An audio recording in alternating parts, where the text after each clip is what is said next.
Hey, boys and girls, Mr. Starlipper back here. This week's lesson is Frisbee throwing or flying disc throwing. Before Mrs. Williams gives you an overview on throwing a Frisbee or flying disc, I wanted to share with you a little bit of history about the Frisbee. So in 1957, machines at the Wham-O Toy Company rolled out the first batch of their aerodynamic plastic discs, now known to millions of fans all over the world as Frisbees. The story of the Frisbee began in Bridgeport, Connecticut, where William Frisbee, I'm not making this up, boys and girls, opened the Frisbee Pie Company in 1871. Students from nearby universities would throw the empty pie tins to each other, yelling Frisbee as they let it go. In 1948, Walter Frederick Morrison and his partner Warren Fransconi invented a plastic version of the disc called the flying saucer that could fly further and more accurately than the tin pie plate. After splitting with Fransconi, Morrison made an improved model in 1955 and sold it to the new toy company Wham-O as the Pluto Platter. This was an attempt to cash in on the public craze over space and unidentified flying objects, UFOs. In 1958, a year after the toy's first release, Wham-O, the toy company behind such top sellers as the Hula Hoop, the Super Ball, and the Water Wiggle, changed its name to the Frisbee disc, misspelling the name of the historic pie company.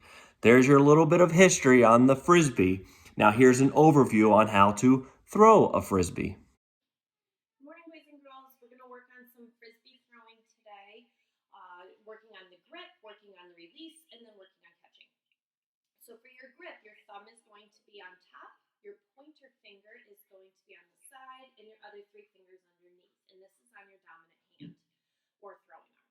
You're going to curl it in nicely. You'll step with that dominant foot, and as you release the Frisbee, your wrist will have a nice flick, keeping it flat to send it to whoever your target is. Now, when it comes to the catching, you have three ways that you can catch it. You can do a one-hand crab grab like this. You can do a two-hand crab grab, or you can do the pancake or alligator to catch. Okay, either of those three will be acceptable to catching.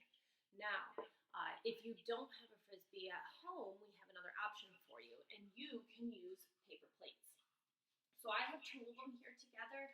They do release really nicely inside. So if you go outside, you might have to consider adding some sort of weight to this. But if you think back to the Frisbee pie baking college students, they were creative and they were the ones that realized that those pie tins flew. So hopefully you can be creative with this too and see what works for you at home. But these do release really nicely. So if you're inside practicing this, you're going to want to make sure you have plenty of space, but you can still release them and they fly easily inside. When you go outside, you're going to have to think about things like the wind factor. Are you throwing with the wind? Are you throwing against the wind? Because all of those things are going to play a role in getting it to your partner successfully or to your target that you set up outside.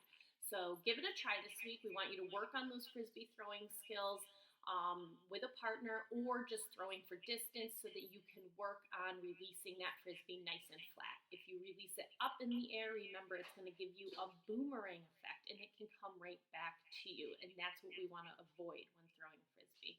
Good luck and have fun.